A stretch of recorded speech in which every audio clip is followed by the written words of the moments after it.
It has already been an immaculate news day here as the beginning of the new league year. Well, we're still tampering, but we're tampering legally.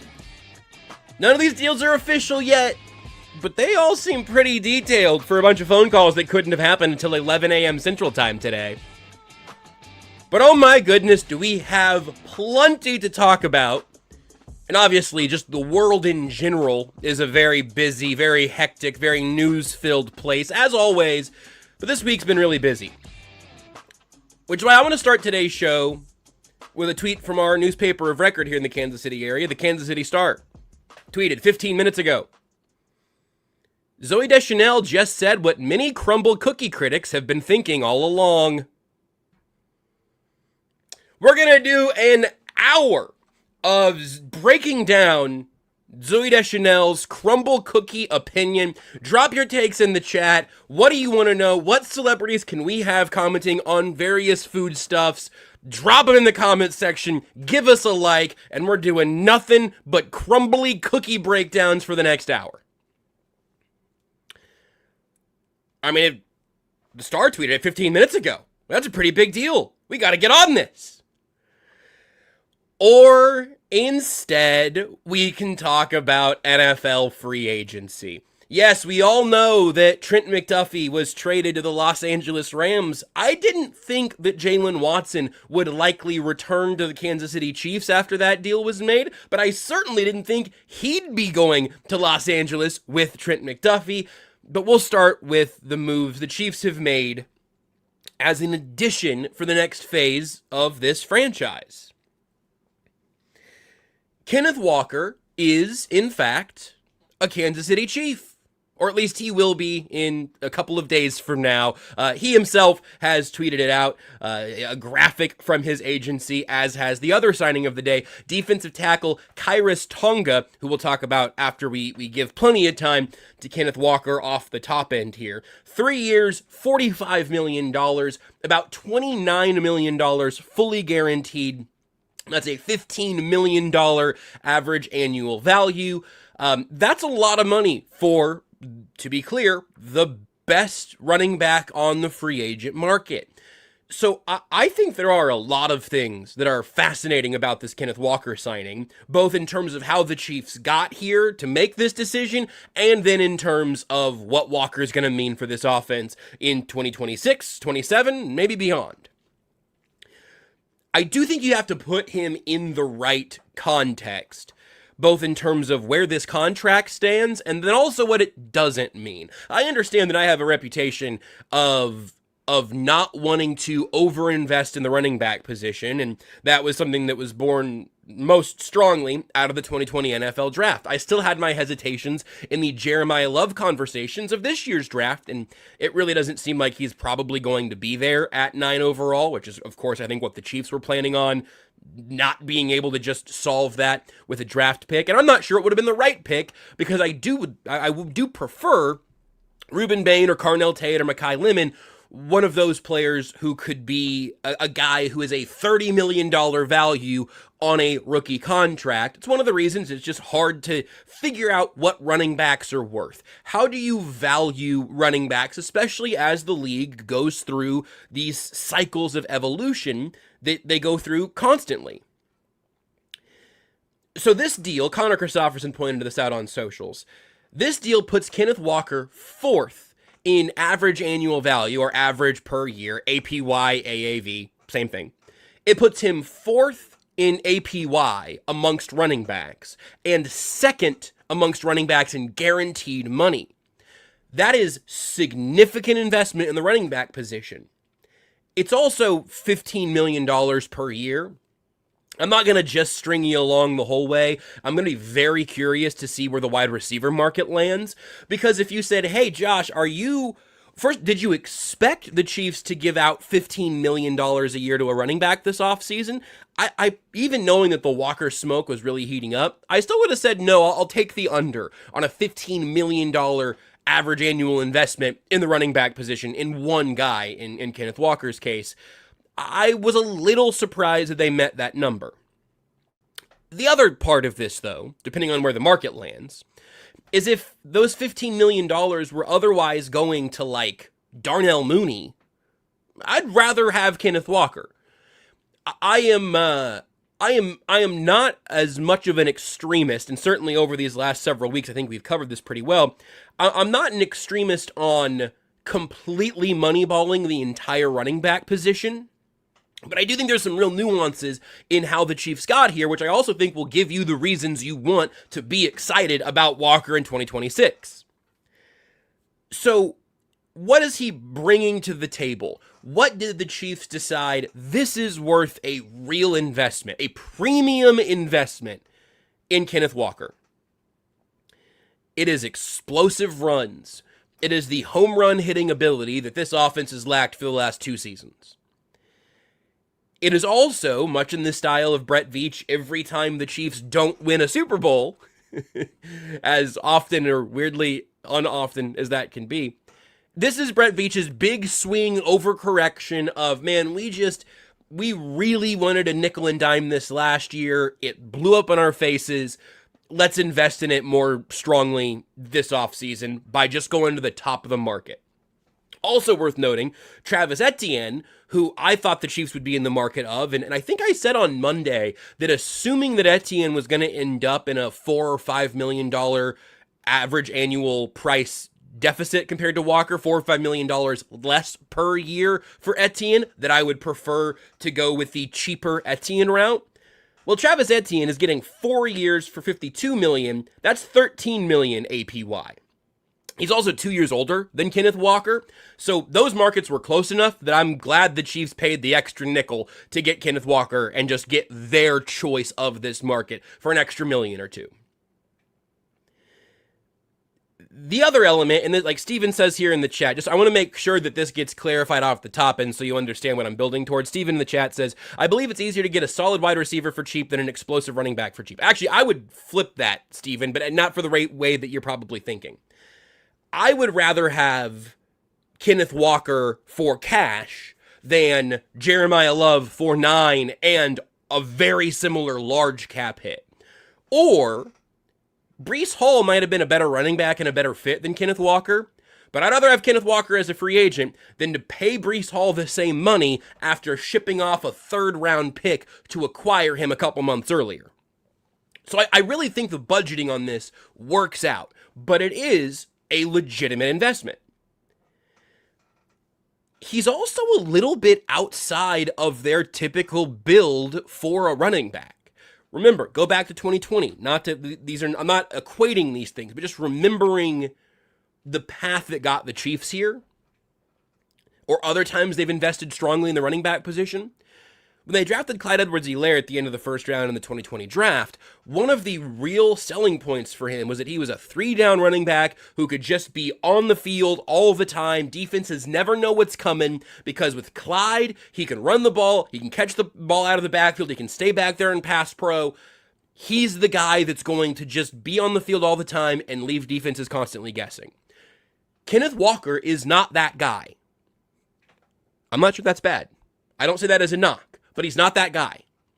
At least he certainly wasn't in Seattle. We did the breaking news team here on the KCSN YouTube channel, or if you're listening to this show after the fact, the breaking news team audio feeds will be in the podcast feed after we get them done and Tucker gets them posted just as often as we churn these suckers out. So you can go listen to that if you haven't already, or watch it on the YouTube channel. Matty Lane mentioned this is a very true thing. The Seahawks have invested in the running back position to keep Kenneth Walker from having to be a 3rd-down back a number of times. He can be your guy in 1st and 2nd down, but the Seahawks, with him on the roster and with him on a rookie contract, the Seahawks continually saw a need to keep adding in their running back room to have somebody else to take that responsibility on 3rd downs. The Chiefs still need a 3rd-down running back. Now, Rashard Smith can catch passes, Kareem Hunt can pass protect, a Walker, Hunt, Smith, and then some other day 3 running back draft pick, that running back room is a massive improvement on what we've seen in the last couple of years, and I think that build of running back room can get you there. But there's always a cost benefit to all of this. You spend $15 million on a running back, that's $15 million you probably can't spend on an edge. They're going to sign an edge. That's gonna happen at some point here in the next, if not the next hour, in the next couple of days. We're gonna get a report on the defensive line, in addition to the one I already referred to earlier. But when Matty Lynn calls Kenneth Walker a fringe top 10 running back, I just think that's something to put in your head in terms of where your expectation should be. This is not Christian McCaffrey. He's not peak Derrick Henry. He is a tremendous improvement over what they've been working with. Stephen clarifying in the comment here, let me explain. Kenneth Walker for his deal is a better value than Alec Pierce or Mike Evans on their deal. I agree with that. Because, that's why I mentioned like Darnell Mooney. If you're going to give $15 million to Kenneth Walker or someone like Darnell Mooney, give it to the running back who's going to be your first and second down rock mover. I would rather him be that guy. And then again, lots of comments about like needing pass rush added to this team, but it's very expensive. It's a good point. That's why you want Ruben Payne to be there at 9. You mentioned those Alec Pierce and Mike Evans deals. Those are contracts I would not have wanted the Chiefs to give out. But I think the Chiefs wide receiver room is pretty thin right now, and it barely exists in 2027. They have a real need at wide receiver, short-term and long. They have a real need at defensive end, short-term and long. But if pick 9, 29, and 40, if 2 of those 3 picks are on defensive ends and wide receivers, you have a chance to get yourself the extra value of hitting those rookies on those picks, and you don't have to worry about the running back position in what seems to be a historically thin running back class. And again, the Saints signing Etienne makes me think that probably both the Saints and Chiefs have gotten the feeling that maybe, I know this is kind of weird on a variety of levels, but the I need these freaking insiders to tweet out who players are signing with. Ridiculous. You don't have to worry about the running back room in a historically weak running back draft class. My guess is from the Saints and Chiefs both taking the top 2 running backs in the market, the Giants were connected to Kenneth Walker. The Giants, even with Cam Scatterbo, kept getting their name thrown around the running back market. Maybe the Saints and Chiefs think that Jeremiah Love is a giant. Maybe they think the Cardinals have actually now double dipped. So they're probably out of the picture. Much less money than the Chiefs and Saints have given out. But all that to say, you've got to find real deals. You almost have to find rookie deals to find value at wide receiver and defensive end. At running back, you can just pay Kenneth Walker what he's worth and be pretty confident you're going to get a decent value out of that. Now, I did see this from Sheil Kapadia on socials. I think there's something to this. I also think there's a strong counter-argument to it as well. Sheil Kapadia wrote, I know the Chiefs' running game needs to be more explosive, but if Reed is my coach and Mahomes is my quarterback and I have limited resources, I'm not spending $15 million per year on a running back on day 1 of free agency. I'm taking day 2, day 3 draft dart throws and waiting for the second wave of free agency. I am inclined to agree with that philosophically.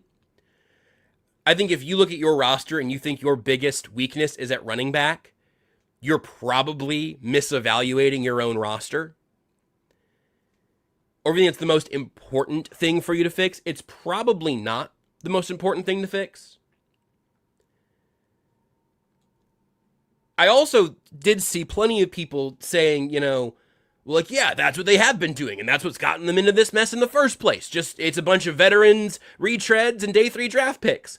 I will note, and like, again, I don't think you want to take this victory lap yet, Jackson. The running backs don't matter, take his age like milk. Who were the Chiefs running backs during their Super Bowl wins and appearances? That was the plan the past few years, but it did work until it didn't. I don't think you can take a victory lap on like, aha, see, you do need a running back to win Super Bowls with the Kansas City Chiefs. Like they weren't doing that with Damian Williams and Darrell Williams and Jerick McKinnon and Isaiah Pacheco. It didn't work last year. And so the Chiefs are changing strategies. That's different than them just going, man, we've just been stuck in purgatory for the last 5 years because we just haven't gotten the running back right. They burned a first-round pick on a running back that did not live up to that, and they continue to have incredible success as an organization for years and years to come. So I don't think that's as much of a trump card in that conversation as a lot of people think that it is. I don't think that you can make jokes about Damian Williams and Jerick McKinnon and say the Chiefs needed Derrick Henry to be successful in their next iteration. You can still say they've decided that they do not want to be beholden to the margins at the running back position, and that they decided it was worth the cost to get the best one available. And I think that's totally fine. I do not blame the Chiefs for going to a high-end answer to what was a season-long running back question last year. It is a premium price. They are paying a premium for Kenneth Walker. They know that. You're signing a running back who was in a split backfield for a lot of last season. You're signing him as a free agent a month after he won Super Bowl MVP. It's about as much of a buy high as you're going to get for Kenneth Walker. This is not a savvy, sneaky addition. Everyone's been talking about it for weeks now. So they're buying high on Kenneth Walker, but if he's a premium player, everyone will be happy. Again, I'm very curious to see where the wide receiver market settles. I'm curious to see where the defensive end market settles, because this is enough money from Walker to influence what else you're able to do. They still not officially re-signed Travis Kelce. We'll make a little bit of a chat about that here down the road today. This is an amount of money that you have to plan around, right? This isn't just like a little slap it onto the salary cap and we'll figure it out in the couch cushions later. But if $15 million does what Mitchell Schwartz asked about it doing on socials, then it's worth it. Here's what Mitchell Schwartz tweeted. The Chiefs don't need to commit to the run. They need a home run hitter who can make defenses pay for staying in too high and light boxes. Either the D opens up the run game for explosives, or they get scared and change and open up some pass game. Walker should be a perfect fit. I think all of that tracks. And again, good free agents cost premium dollars. When you miss on running back, or when you miss on any position, fixing that position, patching over that hole, is more expensive than getting it right the first time. If you try again at offensive tackle, every time you try it gets a little more expensive. Or if you just say, hey, we're done trying to fix this with second and third round picks, we're just going to pay to remodel this entirely. That's expensive, but it can be worth it. I understand how the Chiefs got here. I understand how they landed on Walker. If Etienne was like $1 million per year less, $2 million less per year. I think Tyler Algier to Arizona for 2 for $12 is pretty interesting. I'm a little bit cooler on him as like a RB1 than I think a lot of people are, but that's a little less than I thought he'd get. I'm a little higher on Kenneth Gainwell, I think, than a lot of people. He got a little more than I think most people expected. So there's not like any huge outliers. They didn't pay Kenneth Walker twice what Etienne was going to get. It all adds up. It is still risky because giving any significant investment to any free agent comes with an amount of risk. So I can't go through all of the replies all at once here. Obviously, when we're popping off today because it's a news day. I don't know what I need to say to like make the running back fundamental conversation kind of shift into place for some of you who have probably been around long enough to see the ebbs and flows. It's a logical investment that guarantees you nothing. Again, like, you know, the comment about we needed an upgrade or needed to invest or whatever. Again, the Seahawks continued to invest in running back even when they had Kenneth Walker. That was a two-headed monster in the backfield until Zach Charbonnet got hurt. So I just think it is worth remembering what was asked of the player previously and then what he's going to be asked to do in this offense. This is definitely an upgrade from anything the Chiefs have had these last couple of years. The money-balling the running back position did work through the first act of the dynasty. Now here in this era that they're entering now, they're trying something different. It's also, I don't know that it's a tremendous philosophical upheaval. It's kind of a 2-year deal. I think it's about where the money goes. Like I said, if it was Kenneth Walker or Mooney, or I don't think we've gotten deals on the like mid-range receivers. Mike Evans is like 3 years up to $60-some million. I love Mike Evans. I would not be playing in that $60 million over 3-year space for him. I would not have been playing in the Alec Pierce space, like I mentioned earlier. I think the Chiefs could look around and say, hey, we can fix the running back room at a premium with Kenneth Walker. We can fix it cheaper by cobbling together a Rico Dowdle, Tyler Algier, Kenneth Gainwell kind of thing. But even then, Algier and Gainwell is getting you about to the Kenneth Walker number. And I don't know that they can fix it in the draft. I don't know that there was a path to changing the running back room through the draft if Jeremiah Love is not there at 9, and you cannot go into the draft hoping that one of the easiest to love players in the draft class is going to get passed up 7 times from 2 to you. Ooh, we got Chiefs news on an exit. Ooh, and also Broncos, J.K. Dobbins. Okay, what year is it? That's fine. Good for them. I like J.K. Dobbins. Let me get the terms here, but Brian Cook is on the move to the Cincinnati Bengals. Tom Pelissero has it as a 3-year, $40.25 million deal. Brian Cook going from Kansas City to Cincinnati. Yeah, back to Cincinnati. That's kind of a fun little wrinkle there. Maybe he'll join Travis Kelce because he's not officially done yet. Maybe that's Kelce's homecoming too. I'm not surprised by this because of the way that Nate Taylor's been talking about Brian Cook's market over the last couple of weeks. It's putting them in the 13-ish APY range. We're going to come back to Kyus Tonga, who the Chiefs did sign today. So there you go. There's my Kenneth Walker running back take. It took 25 minutes, and everyone's probably mad at me. I get it. It makes total sense, but I'm not, I don't know, I haven't printed a jersey yet, and maybe people are probably angry about that. Single-digit running back jersey, good. Good for the vibes. Juju is a free agent as of right now, so Kenneth Walker has a chance to just hop in and take number 9. I think we want that. Yeah? Tucker, can I get a thumbs up, thumbs down on single-digit running back? Okay, thumbs up from Tucker. I wasn't sure. The Chiefs have been so single-digit wide receiver heavy or a lot of the in the 10s through teens, you know? I'm glad that we've got a path for that. Good on the swag front. Now, the Chiefs secondary is you and me. And Jaden Hicks. I almost said Jalen Watson. Nope, not him either. Trent McDuffie got a huge bag of money from the Rams. Congratulations to him.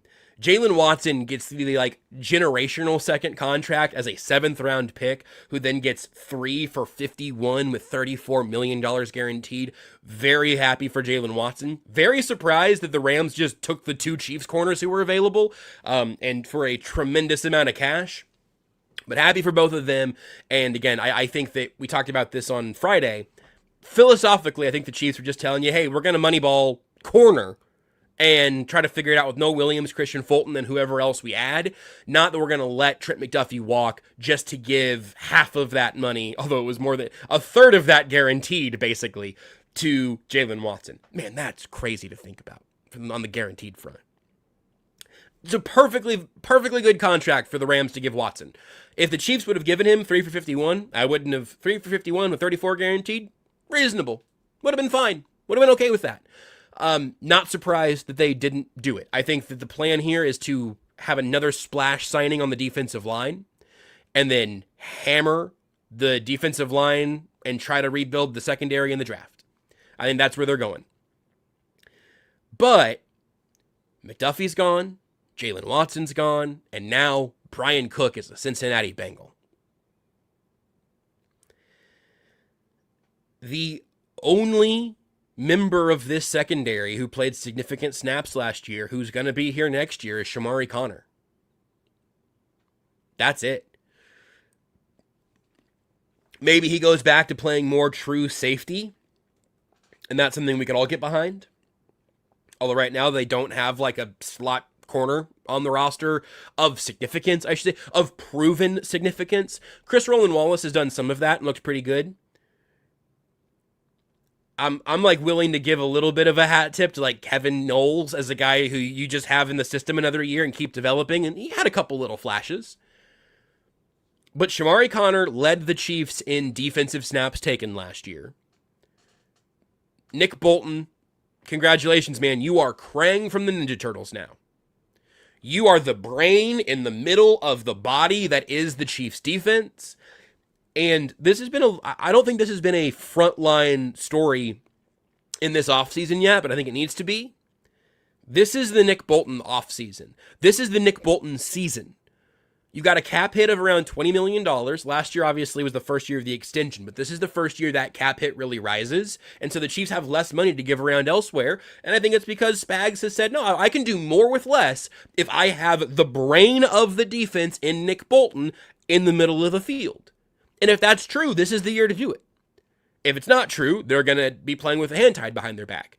But Shamari Connor and Nick Bolton are your only returning upperclassmen in this defense right now, in terms of guys who are like getting people lined up. Obviously, Chris Jones and George Karlaftis on the defensive line are like plenty fluent in Steve Spagnuolo's defense. But in terms of the guys who are going to make sure the communication is good and that everybody's getting lined up from the middle or second level, it's Shamari Connor and Nick Bolton. Maybe Drew Tranquil sticks around. Haven't gotten the final word on him yet. But that's a wild place to be in. You're going to have no Williams going into year 2. Jaden Hicks going into year 3 after just not getting the extra oomph you expected from him in his second year last year. That is a ton of overhaul. Again, the best case scenario of Noah Williams, Christian Fulton, and Chris Roland Wallace is a starting caliber trio. I really believe that. The best case scenario of Shamari Connor and Jaden Hicks is fringe starting caliber safety play. Those 5 can be a starting 5 in your secondary. I don't know that we have seen them do that for a representative sample size with the Chiefs. Christian Fulton did it for 2 games. Noah Williams had some really good stretches, but never seemed to have like total trust and total investment that way. 3 for 60 for Alontae Taylor at the Titans. Saints cornerback, if you're not watching a lot of Saints football. 3 for 60? He cleared Jalen Watson by $3.5 million APY. That's kind of interesting. Anyway, I digress. Huge changes in the secondary there for the Chiefs, but that's the plan. That was the strategy. They knew where these markets were going to be. I'm sure they delivered the offers they could for these guys and decided where their line was, and it was short of where their free agent market was going to take them. So, man, I've said it before, and I'm going to keep saying it. Steve Spagnuolo and Dave Merritt should just take these tweets and take him to Mr. Hunt's office and ask for a raise. Put an escalator in my contract that says every time we let one of our starting defensive backs walk or get traded away, I need a bonus because I'm spending extra time at the office with the young guys this year. And so far, they've been awesome at that. So that is really big news. And again, just a massive offseason that's going to have a lot of changes really now on obviously all phases, all facets. The offensive line is the only thing right now that I can think of that like has a real chance to enter next year with the same as Plan A last year, with Juwan Taylor and Jalen Moore swapping at the right side. Obviously, Juwan Taylor is still a change. They have a veteran right tackle who I expect is still going to be there, although that's been a weird little addition to the offseason. Last addition that the Chiefs have made so far today. Holy smokes, it's been a busy. It's weird because we're doing the show later than usual, so it's 2:35. But I've been talking for 30 straight minutes, and I haven't even talked about the second player the Chiefs signed, and we haven't talked about Travis Kelce. This is the week you do it for, honestly. Welcome to Kansas City, Kyus Tonga. It's KYE-RISS from his Pro Football Reference page. Kyus Tonga signs a 3-year, $21 million deal with the Chiefs, $14 million of it guaranteed. Obviously, the cap hits are going to be fluctuating year to year, but that's 2 years, $14 million guaranteed.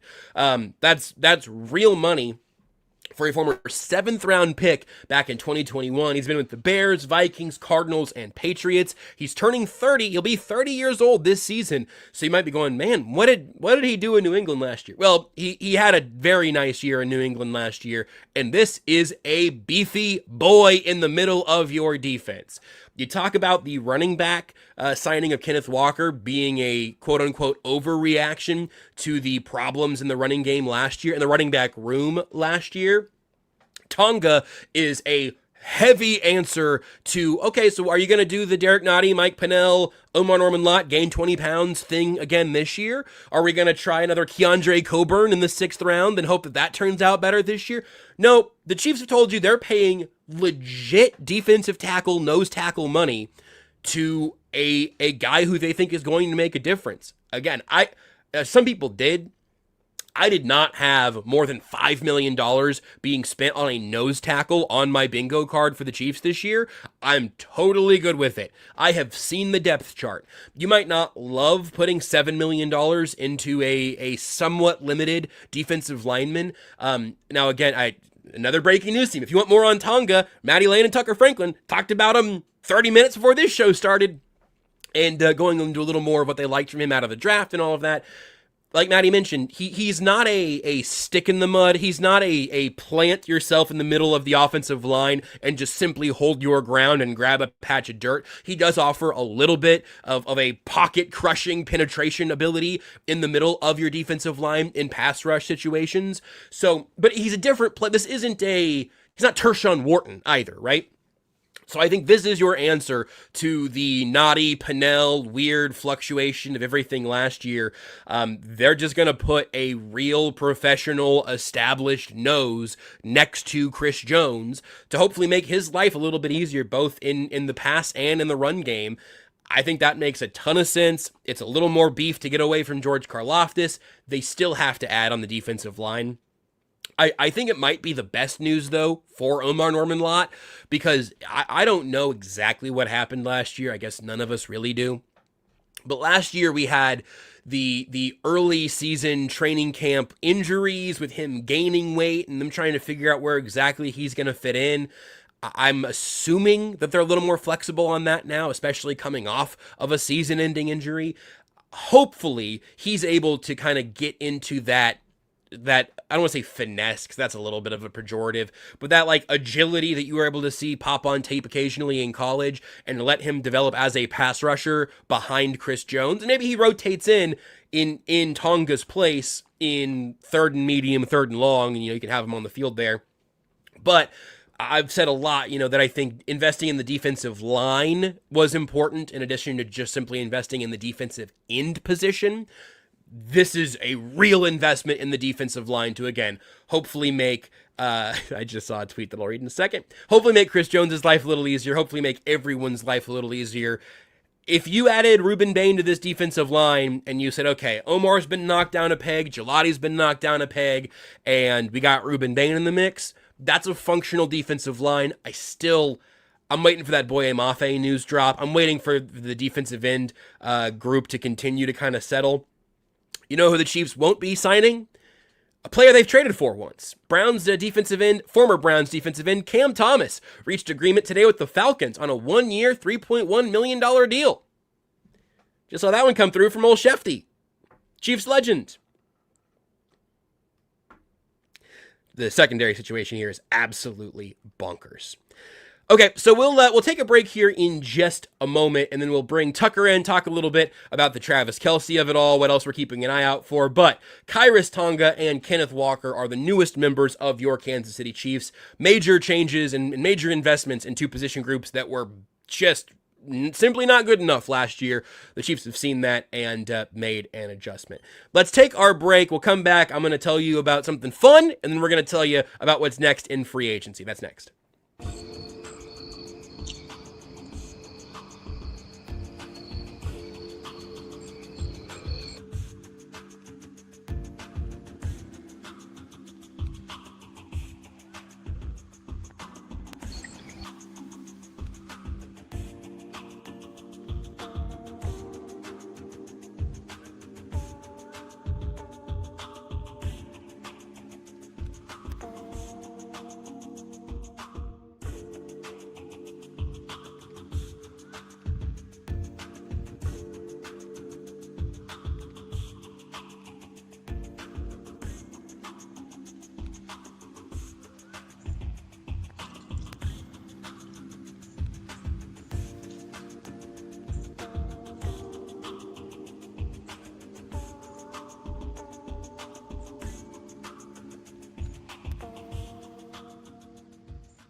You know, we got a lot of mysteries around NFL free agency, and sometimes mysteries are scary, but sometimes mysteries are the best. Sometimes mysteries are fun. Sometimes you want a suspicious envelope to show up at your home and make you go, wait a second, what could this possibly be from? Well, friends, it could be from the Mystery Snail Mail Art Club from Renaissance Art. But you can do right now if you sign up today.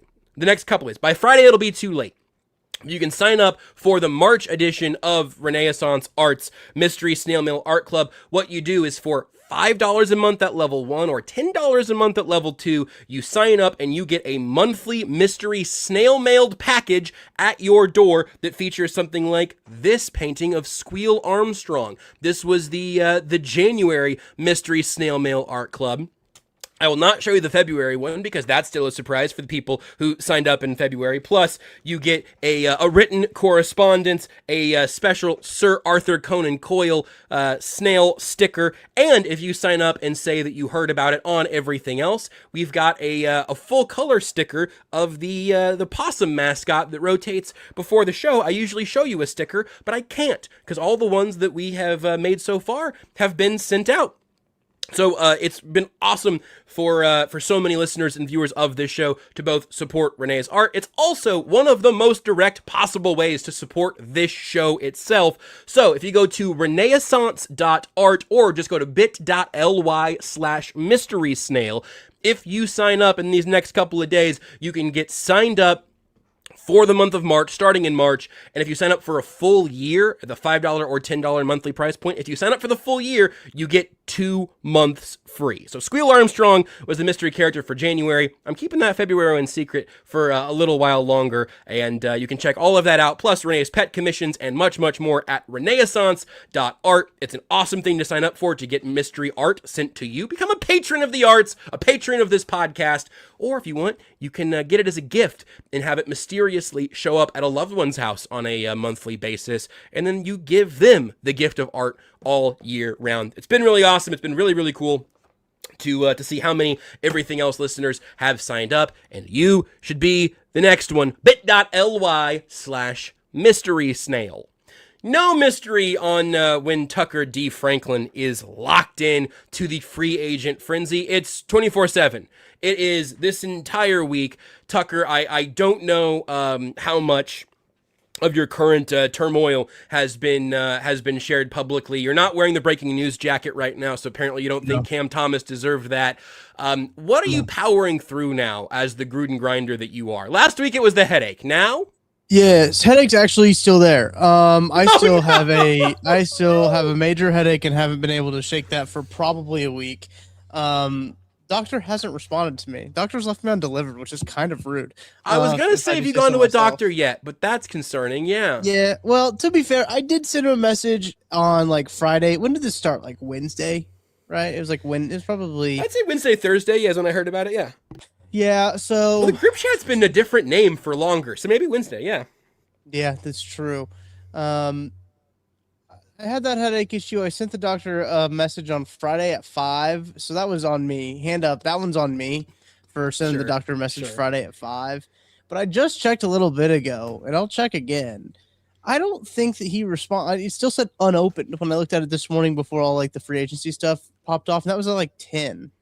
At like 10 Huh. o'clock, it was still unopened, and I was like, "Huh? Do doctors not work on Monday? Maybe he took today off for the free agency frenzy, you know?" And he was He's like, "I learning got." about it right now. He's Yeah, dialed into the he's like, "Oh KCSN no." YouTube channel. He's like, oh, I was He's like, supposed to "Oh respond to that.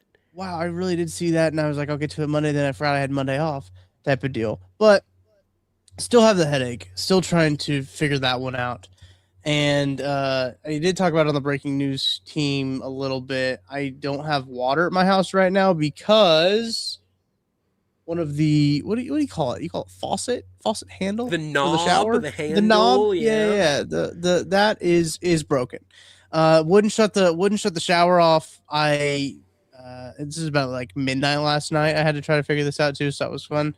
Um, Tried to figure all that out. I got the knob off, completely stripped the screw because it was like so Hell yeah. soft and like calcium built up and everything. I had to like bore it out and then got it off to see if I could get behind the handle to see if there was like a shut off. Mhm. No shut off. So I had to shut off water to the whole house.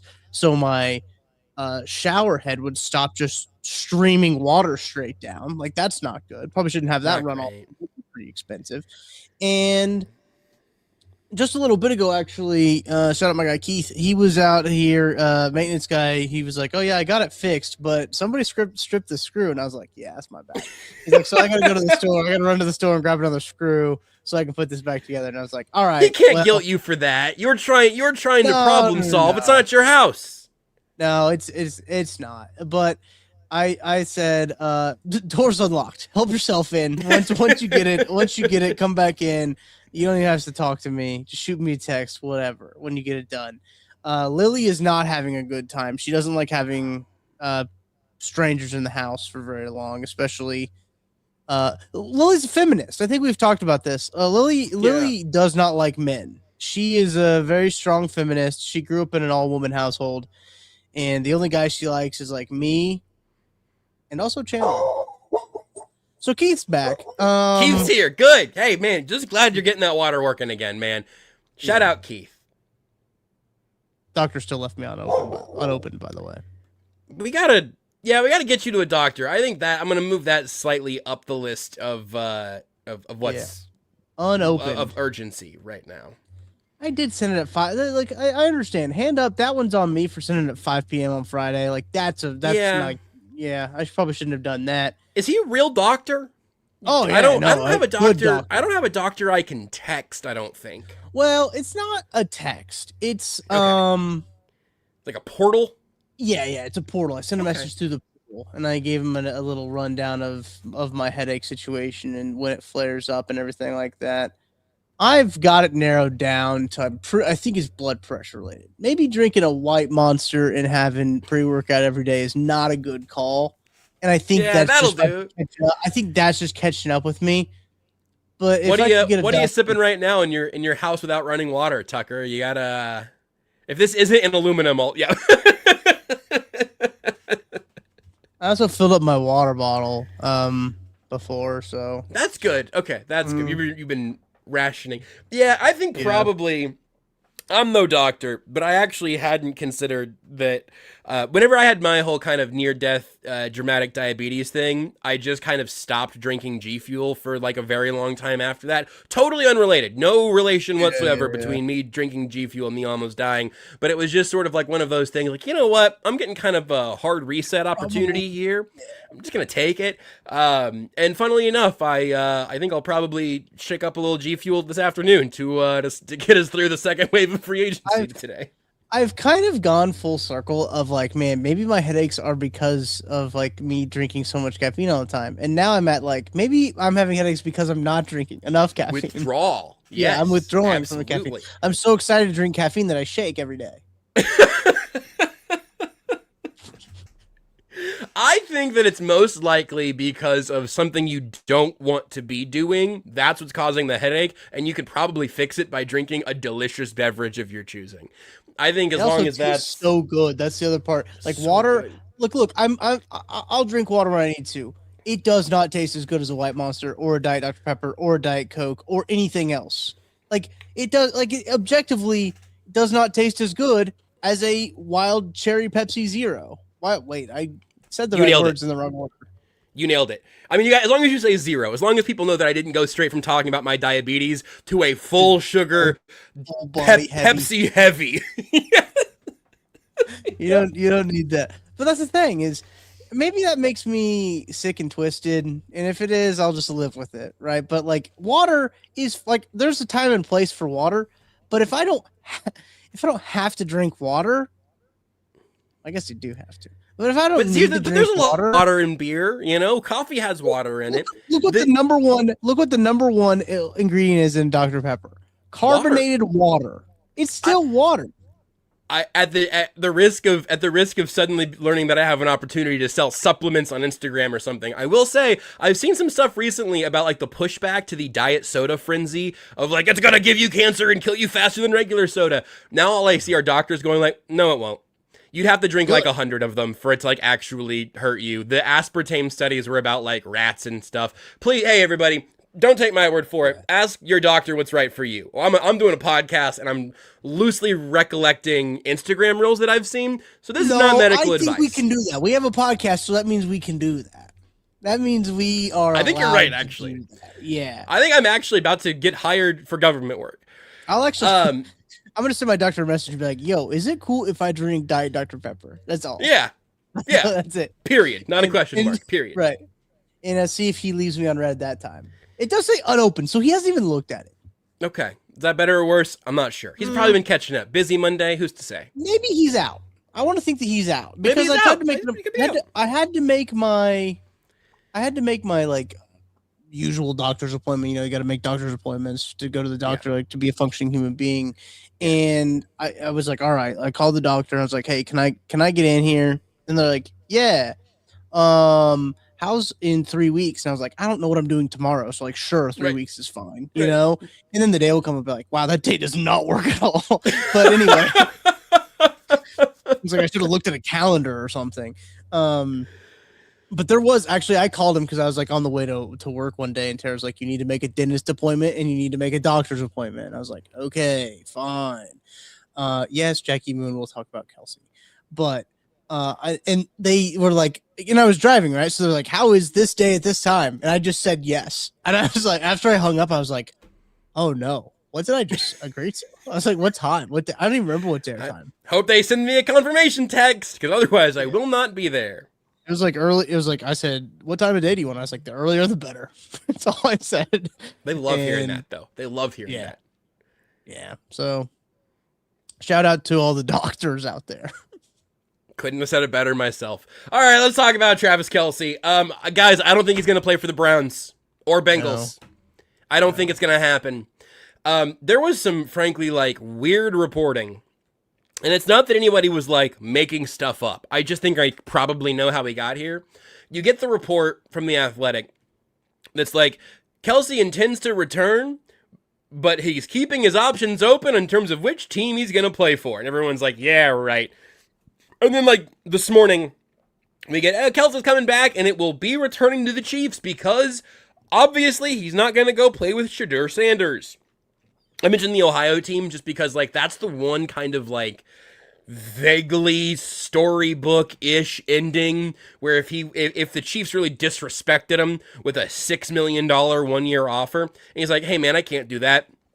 I run tight end you. I can't stunt the tight end market by a factor of 100%. You know, I gotta get real money. I was a top 5 tight end last year. I'm gonna be a top 5 tight end this year, even though I'm old. Give me $10 million. You know, if he would have gotten offered $6 million from the Chiefs, and the Browns would have said, hey, we'll give you $25 million to come have your retirement tour here. Bring Taylor, and we're gonna have a great time, and you're gonna do it for the heights. You know, I could have seen like some really labored path to getting there, But like I said on the breaking news team, imagine Travis Kelce in the NFC South. Imagine Travis Kelce in the NFC, period. Imagine him playing for the Arizona Cardinals. I don't think that makes sense for anybody. It's not Tony Gonzalez where he's chasing a ring at the end of a career with a lost Chiefs team. Travis Kelce's best chance to do anything next year is to play with his best friend, the greatest quarterback of all time, certainly the greatest quarterback he's ever seen, and to play with him in Kansas City with the only head coach he's ever played for, one of the only offensive coordinators he's ever played for. He's coming back, and it seems like that relationship is excellent. I think there was probably a little bit from the agent side of like, hey, the Chiefs are stuck at 12 million and we want 16. Put this out in the papers and maybe somebody will think that we got to budge. I'm guessing that they were able to fill that out relatively amicably, and Tucker just flashed us a photo of a Kenneth Walker number 9 Chiefs jersey that looks like it's on the floor at Arrowhead, I believe. I think that's usually where I think that looks official. Is that from Walker? This is from Kenneth Walker's Instagram story right now. Number 9 is the number that he will be wearing with the Kansas City Chiefs. That means that's good for me. He is in Kansas City. I know there was some speculation about like the picture, the age of the picture that he posted. I do believe that it was an old picture with him and Clark Hunt. But it does mean he is in Kansas City, and we probably should be getting an official announcement from the team shortly, if we haven't already. I don't think we have. So I think we should be getting an official announcement of Kenneth Walker here soon. I don't think we can announce it till Wednesday. Oh, that's true. That's actually, maybe he's just in there for like the formalities or all like the pictures. He's getting a physical. They're putting an official jersey on him. Do the photo shoots just to make sure he can physically do the photo shoot. Yeah. This is it's part of the physical. It is. People are now saying that like Juju got his number snatched, which like he is a free agent. So now, as you brought up at the beginning of the show, he is a free agent. So it'll be interesting if they do bring back Juju, which. No offense to Juju, they should not do that. He can wear 19. He can come back. It's fine. They're gonna need 19. Need play safety, maybe. Very interesting that I just saw a tweet of who is this? John Schneider at the Super Bowl parade was talking about Papa how Kenneth John's Walker. Is his name John Snyder too? No, it's like John Schnattner or something. It's very similar, but not John Schneider. Sorry, go ahead. He was talking about at the parade that Kenneth Walker was trying to do negotiations with him during the Super Bowl parade. And apparently those negotiations did not go very well because he's now a Kansas City Chief. So John Schnattner. What did I say? I was very close. Schnattner. Schnattner? That's Papa John's guy. You want to talk about a locker room headache? I mean, we'll see. I think we're good here. We made it through a full hour without more breaking news, which is massive. I did like this from Nate Tice that I didn't see till just a minute ago. For Tonga, regarding Tonga. Really like this for the Chiefs. Their run defense was still pretty good last year, but they were also playing the highest rate of single high boxes that they have under Spags. Tonga is a mauler that helps boost others and keep the playbook open on early downs for KC. And I'll tell you what, they're going to need all of that playbook because the entire secondary is up in the air right now. Leo Chanel was a free agent. Drew Tranquil currently still on the team. So maybe he'll still be around on that number.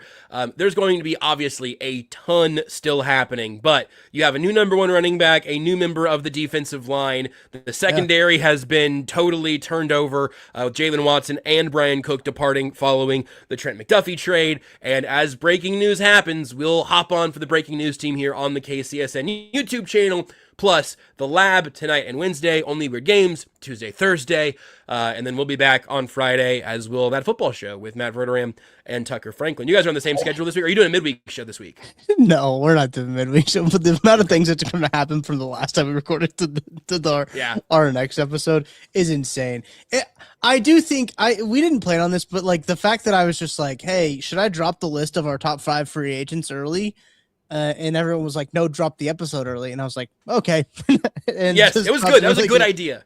I was like, oh, yeah, no, that's actually a really good idea, guys. But so like we got a little bit more shelf life out of that one we would have if we posted normal. I also have other breaking news. Keith fixed my faucet, so we're good to go. Keith just left. I don't know if I muted myself and hollered up at him. He's like, "You're good to go," and I was like, "Oh yeah, fixed thanks." it. Like you are that shower's working again. Your water's on in your house. You can make sourdough again. Dude, Keith actually low-key a wizard. Our dishwasher stops working one time. Shout out my love the landlords that we got here. And they're just like, yeah, we'll just get you a new dishwasher. Keith came in, replaced the dishwasher in like 15 minutes. I was like, what? I was like, I feel like that has to take a little bit more time than 15 minutes. And then he just comes in, dude. And he's like, yeah, you really bungled this whole thing up here. Let me just fix it real quick. And he did. And I got no more water excuses. You're right. I got no more. Yeah, so Tucker, just go ahead and just go put your mouth under the faucet until your head feels better. You just go hydrate. Because frankly, I guess right now, there's pretty good chance that there might be one more breaking news team even before tonight's Casey Laboratory, depending on how things shake out. I don't know. If nothing else, you'll have to find Matt some sleeves he can wear for tonight's show. Because, man, the guns were out for the breaking news today. He's out working in the yard is what he was doing. He was working in the yard and he just came inside and was like, all right, let's talk about Kenneth Walker. When's Maddie ever not working outside or nah, I'll tell you that one after the show. Thanks everybody for hanging out with us here for this hour. It's been excellent to have some real news to talk about. It will continue all week long. So smash that like button, ring that bell, put your credit card details in the comments and mail Tucker, Venmo Tucker $5. At Tucker D. Franklin. At Tucker D. Franklin, Venmo Tucker $1. Don't put your credit card details in the chat. Do drink water. Drink some diet sodas though if you want. Have fun, I'd like to. I know this was born on Almost Entirely Sports, and then it's grown through adolescence on that football show. But I would love to do like a zero sugar power ranking at some point. 100%. You and Verteram can do some full sugar power rankings.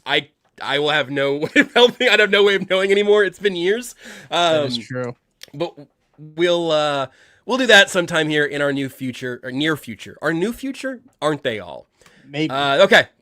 There we go.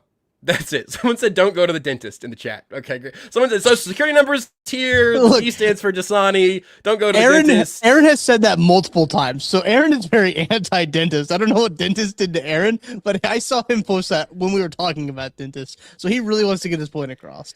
I think dental insurance is kind of a trap, but I went to the dentist on Wednesday and they fixed a hole in my tooth that had been bothering me since at least the Mahomes Gala. Because I remember getting a piece of like steak fiber stuck in my tooth back there whenever that was.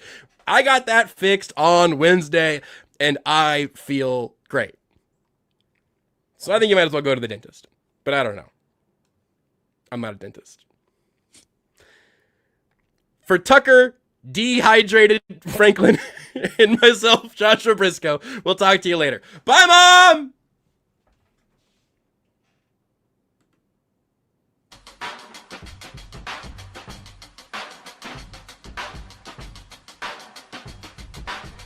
I do have a lot of water flavoring substances that I enjoy. Oh, and I think Kent's going to be back, by the way, guys. Don't worry about it. Yeah, Ken will be fine. If not, Tucker's going to get Keith downstairs. Yeah, Keith is... I love that Keith just hollered, "You're good to go," and I heard him leave my house. That's all I heard. So, like, shout out Keith. Love Keith. Shout out Keith. Quiet guy, too, is the other part. Here's the thing that I think about sometimes with like water flavoring is it's still drinking water. Like if you throw a Crystal Light packet in water, is that still water at that point? Yeah, that was Propel another thing water. I heard. That's one of the, absolutely. Okay. Look, here's the thing. You think about Gatorade as being extra hydrating. That's just because we've branded electrolytes. That's all branding, basically, right? To add, like, I like those little, like, Mio water flavors, M-I-O. Not a sponsor, but God, I'd love it if they would be. They're sugar-free, and you can get, like, a bottle that will work for, a billion drinks for, like, $5. So I use those a lot. And yeah, it's just, you're basically just drinking water and like a teaspoon of water flavoring. That counts, you know? Yeah. One sugar packet in a glass of water versus a Crystal Light spun up in your water. I think you're good. I thank you for making me feel better. I've been also drinking Pedialyte, just slamming Pedialytes, and I don't know, when is being too hydrated? When do you get too hydrated? It's like, I can't drink 2 Pedialytes a day, right? Like, that shouldn't be okay. Well, I don't think at that point, I think it's about what's in the Pedialyte. Because I don't think you're likely going to get water poisoning and like kidney failure. You can, but I don't think it's very likely. Right. I'm not a doctor though. But I think there's other stuff in Tucker, honestly, I think if I were you, I think the next plan should just be to drink just regular water for like a few days and just see if you magically feel better. Follow Ice Pyro, get yourself just like a gallon jug like you almost certainly did lifting weights in high school, and let's throw that sucker down. Yeah. Got to. All right. Yeah, it takes a ridiculous amount of water to get water poisoning, but a very little amount of poison to get poisoning. Too much salt is what I was thinking. I think you might have too much salt, too many electrolytes, and they're clogging up the wrinkles in your brain. Let's get some regular water up in there, Tucker. All right.